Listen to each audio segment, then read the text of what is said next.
welcome to your next home learning literacy lesson. So now we have planned out a story map, collected lots of interesting technical vocabulary to use. We have also looked at starting our sentences in interesting and exciting ways. Today you are actually going to write the story Girl and Robot. So I have modelled writing the first paragraph for you. So here was my story map, and I used the adjectives towering and cumbersome, and I described the girl's feelings as hopeful and determined. Now, just as you are going to do for each box, I have written 3 sentences. This is really important because if you are writing less than 3 sentences per box, you are not writing enough.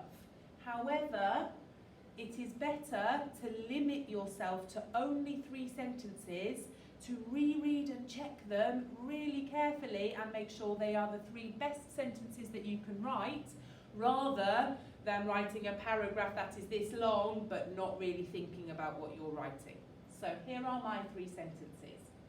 Hopping out of the towering, cumbersome robot, comma, the girl felt hopeful. Okay, so here is the main clause in my sentence. The girl felt hopeful. Hopping out of the towering, comma, cumbersome robot. This is a subordinate clause. Does not make sense by itself. And my sentence starts with an alternative verb. Hopping out of the towering, cumbersome robot, comma, the girl felt hopeful. She raced over to the gear sticks and levers, comma, determined that this time, comma, the robot would come to life.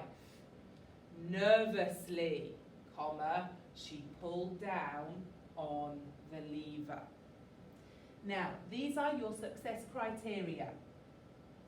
To include technical vocabulary, to include 3 sentences beginning with adverbs, 3 sentences beginning with similes, 3 sentences beginning with alternative verbs, and a challenge, if you think you can, to do 3 sentences with subordinate clauses. When you have written your 3 sentences for each box, you are going to reread and check you haven't made any mistakes, or that you couldn't make it better. Hopping out of the towering, cumbersome robot, the girl felt hopeful.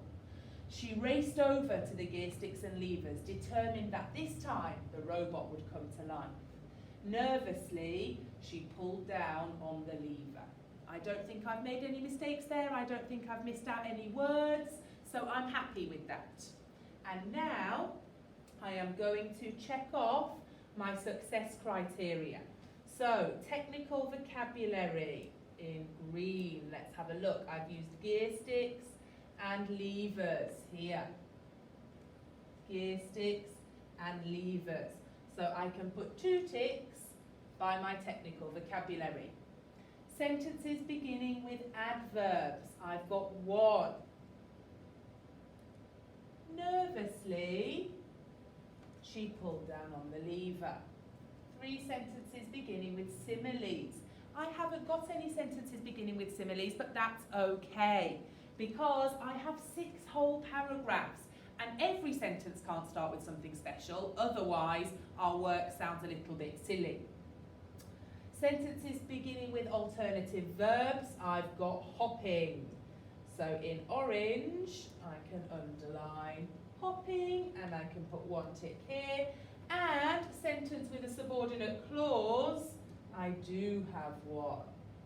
Hopping out of the towering, cumbersome robot, the girl felt hopeful.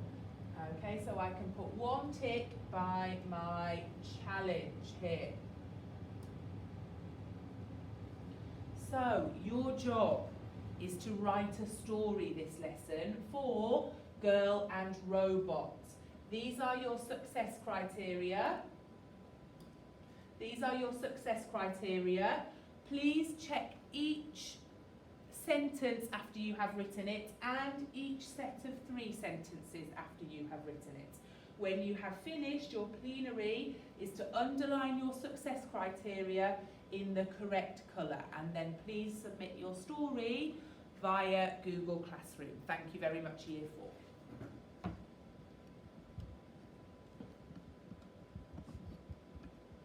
Stop. We can trim that bit. And then we can't do the red.